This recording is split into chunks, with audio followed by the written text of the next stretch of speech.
sense that this rally in stocks, especially in the USA, is getting a little crazy. The Dow was above 16,000 and in record high territory. The S&P 500 index ended the last session over 1,800 after an amazing 7 weeks of gains. And it all happened with most experts pondering, where is the correction? Those experts are now pulling out the bubble word. And so if you want to buy stocks this week, once again, you have to think about that dirty Harry question.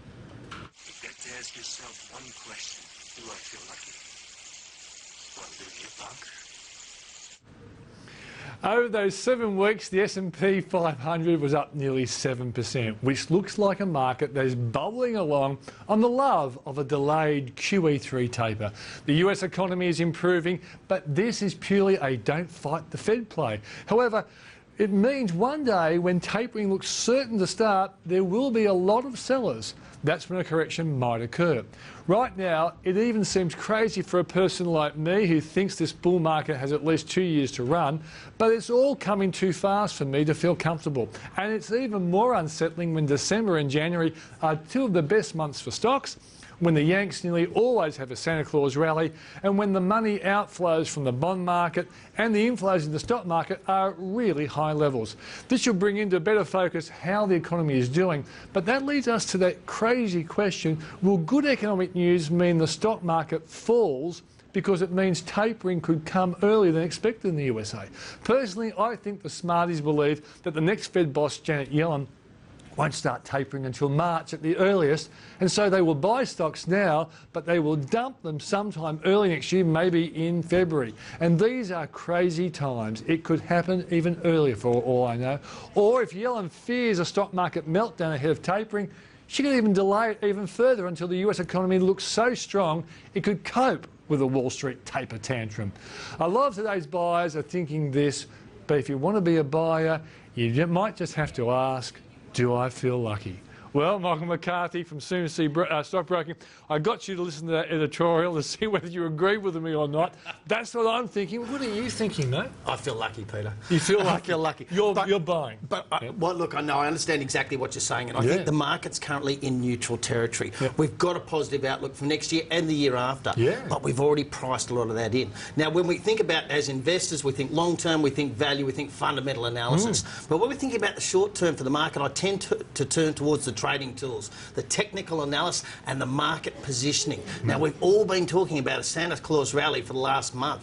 That means a lot of people have bought in anticipation of it. And if they were the people who are going to deliver the rally, well, there's no one left to buy it from here. That's my concern in the very short term. So do you think before New Year there could be at least a substantial dip because the market's been rocketing up so high?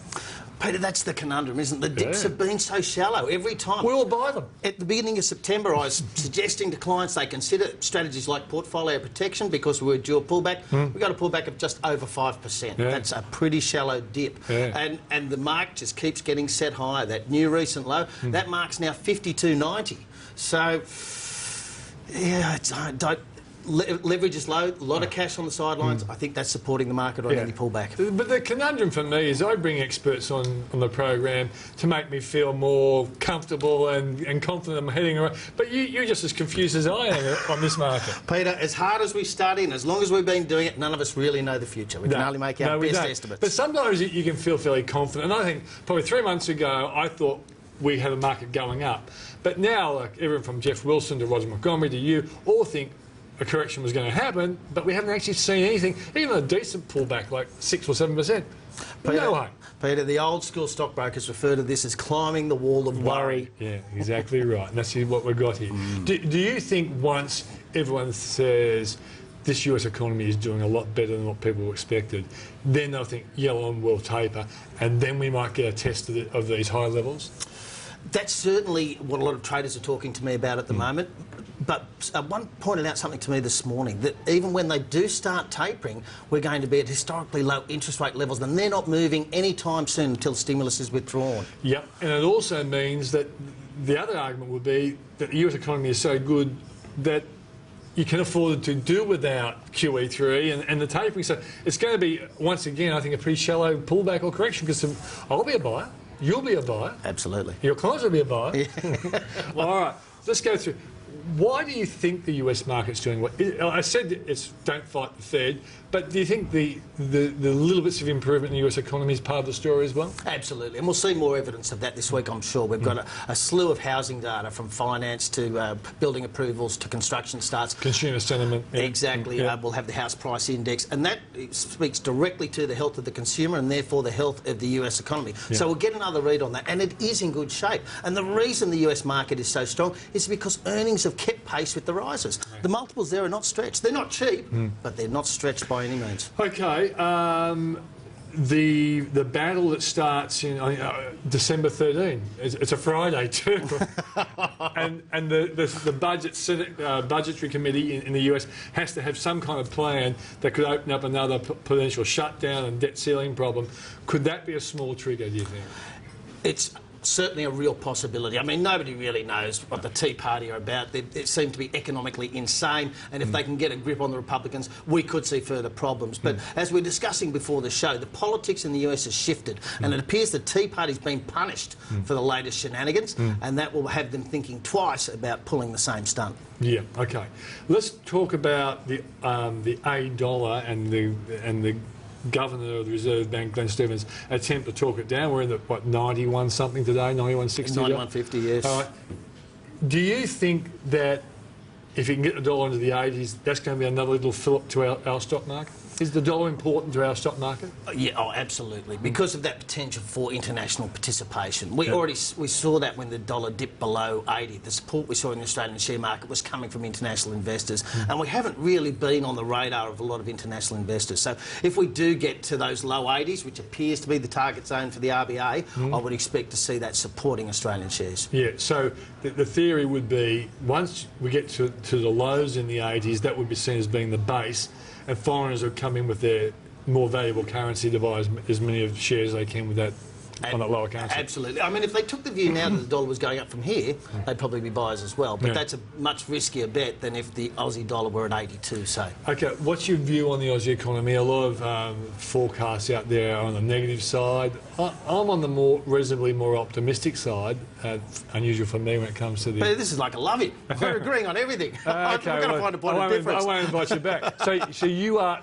your feeling is that the economy could be better in 2014 than some of the 2.5%. I think that's far too low for us.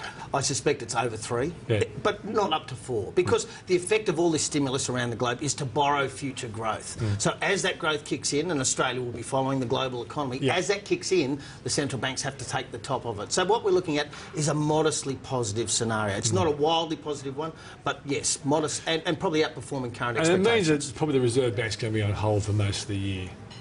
I suspect we could see an interest rate rise by the third quarter next year. Yeah, but that would be actually a great thing for the strength of the economy if they pull that stunt. It'd be a clear signal that things are returning to normal. And it probably would mean the $8 got into the 80s. I don't think the Reserve Bank's going to pull the trigger on a rate rise until he gets a better currency out. Oh, absolutely not. But of course we've got the potential for tapering, and of course that's very likely to strengthen the US dollar and weaken the Aussie against it. Michael, how do you use the kind of business you're generating through CMC stockbroking as a forward indicator of what might happen in the economy? Yes, So what are you saying? I try and incorporate all the evidence, and that's one of the clear pictures we're getting this year, Peter. We started getting phone calls in January from people we hadn't heard from in 3 years. They're asking for staff members who hadn't been with us for that long. So we know that this was a big gap between talking to a broker and those people were coming back to the market in January. By the end of March, we'd had a big pickup in volumes across both the stockbroking and the CFD business, and that's been sustained across the year. 2013's been a much better year for us than any of the previous 3 years. And the old theory is the stock market is anticipating the real world 6 to 9 months ahead, isn't it? And I think the reason it's important at the moment is it shows a return of confidence. Now, people aren't getting wildly optimistic, but they're much more confident than they were in 2012. Okay, so for the Switzer Super Report, I wrote an article today because a lot of people ask me what should I invest in. I said, well, my feeling is if you're a defensive kind of person and you've made good money out of the banks and Telstra and all that sort of stuff, maybe it's time to go looking for the smaller caps that also have a good history of paying dividends. What do you think about that strategy? I would normally applaud it. The only issue is there doesn't seem to be much of a risk premium attached to those smaller shares at the moment, even at these higher levels. So why... There's no need to move up the risk spectrum, which is what you do when you go to smaller companies, when they're essentially very much in line with their, the major leaders. I'd suggest that... You're saying that the percentage gain in their share price has been similar. So if I've been buying, say, for Coles and Woolies, Metcash has picked up the capital gain? Because it's a good dividend payer. It is a good dividend payer. And I thought it's been fairly ignored in recent times. You've picked up an example that doesn't illustrate what I'm saying, Peter. That is an exception. That's how brilliant my article is. We picked up. That's why there's so many Switzerati. Yeah, but I guess one thing is just, you've got two sorts of clients. There's the clients who have got a lot of testosterone and they want to play the cyclical part that's going forward. But there's a whole lot of people who often get sucked into the testosterone play, but that's not really their profile. They really are people who want just income. And so what I'm thinking is we've done Combank and Westpac to death because they're great plays. Yes. There are a lot of good smaller companies have a history of paying dividends. I think like Hansen Technologies is a really good one, which is a pretty good dividend payer if you're that sort of person. Yeah, and sticking to a theme, and as long as investors are confident that that dividend payout ratio is sustainable, that's the key caveat. But if they're confident of that, then there's no problem with that. And certainly where you've got a highly concentrated portfolio, it does make sense to diversify. It is upping the risk, but in a positive scenario, that can pay off. Yeah. You might get a takeover, you might get a spectacular capital gain. And there is a lot of focus on those testosterone stocks, if you want to call them that sometimes there is a bit of value, because if the market goes up, say, 10% next year or 12%, this could go up, say, 3 or 4 and get a dividend of, say, 6, grossed up to 8. There's still a 12% gain in a pretty safe company. That's right. And then it becomes a case of bigger than thy neighbour. Yeah. But as I'm thinking and talking to you, you're a testosterone player, written all over you. I'm a trader, Peter. I'm a trader. Michael, thanks for joining us on the program. Thank you.